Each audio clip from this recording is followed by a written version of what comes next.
नए शिक्षा मंत्री कितने अमीर? प्रहलाद जोशी की संपत्ति चर्चा में।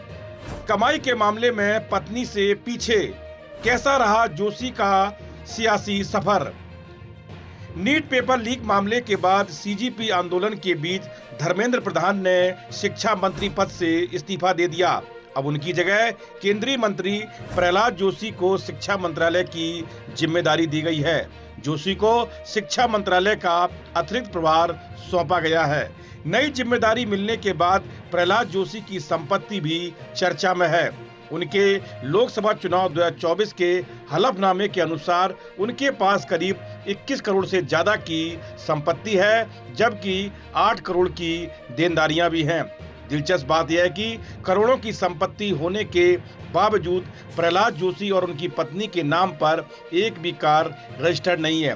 हालांकि उन्होंने शेयर बाजार में बड़ा निवेश किया हुआ है और उनके पास करीब 1 किलो सोना भी है।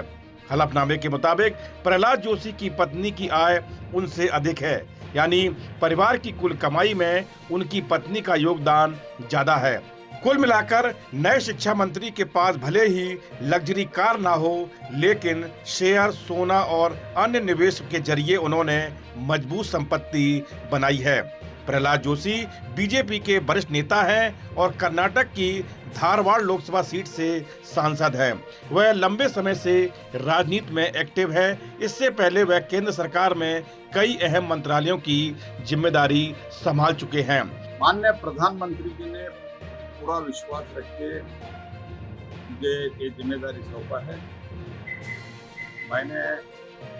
मैं कल कर्नाटक में था, रात को इधर पहुंच के मैं आज सुबह इधर आके चार्ज किया हूँ, कार्यभार संभाला हूँ। पूरा डिटेल से जो भी इधर अभी को देखना है, निर्णय लेना है, इस सब के बारे में इंफॉर्मेशन देने का और पूरा मिनिस्ट्री समझने का कोशिश मैंने किया। प्रहलाद जोशी ने निजी कंपनियों के शेयरों और एसबीआई म्यूचुअल फंड में करीब 1.63 करोड़ का निवेश किया है। उनके पूरे परिवार के पास करीब 934 ग्राम सोना और 7 किलो चांदी है, जिसकी कुल कीमत लगभग 66.75 लाख रुपए बताई गई है। परिवार के अलग अलग बैंक खातों में करीब 92.35 लाख रुपए जमा है। वहीं नगद सिर्फ 2.10 लाख हैं। यानी जोशी परिवार की ज्यादातर संपत्ति शेयर, म्यूचुअल फंड, बैंक जमा और सोना चांदी के रूप में निवेश की गई है, जबकि घर में बहुत कम नगद रखा गया है।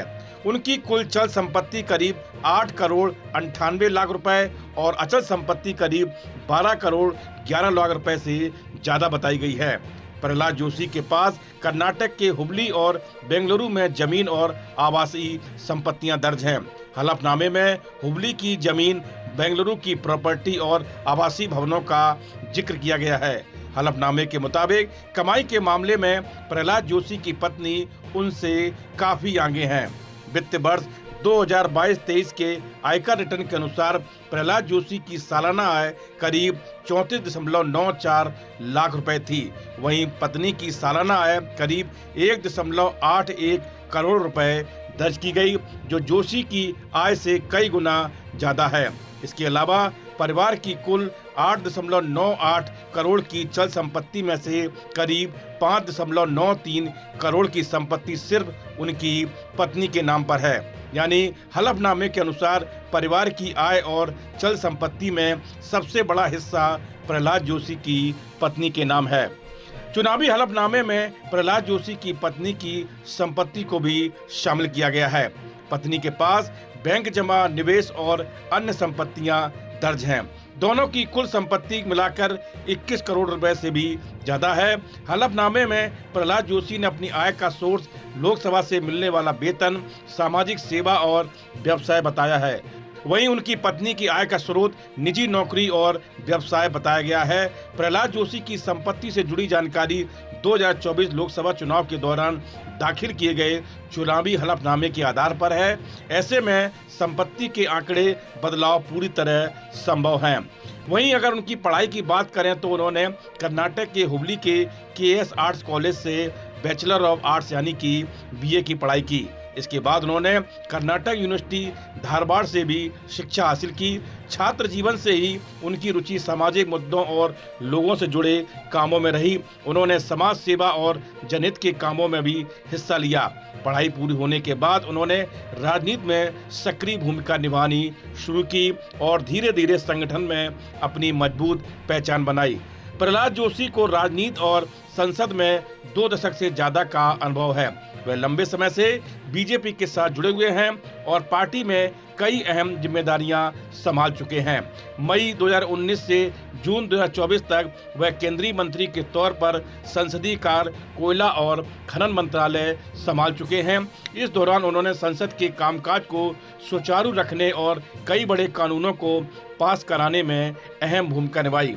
उनके राजनीतिक अनुभव को देखते हुए शिक्षा मंत्रालय की नई जिम्मेदारी भी अहम मानी जा रही है। शिक्षा मंत्रालय की जिम्मेदारी ऐसे समय में प्रहलाद जोशी को मिली है जब परीक्षा व्यवस्था, शिक्षा सुधार और छात्रों से जुड़े कई मुद्दे चर्चा में है। अब सबकी नजर इस बात पर होगी कि वह शिक्षा क्षेत्र से जुड़ी चुनौतियों से कैसे निपटते हैं। इस वीडियो में इतना ही। आप देखते रहिए GUP उत्तराखंड।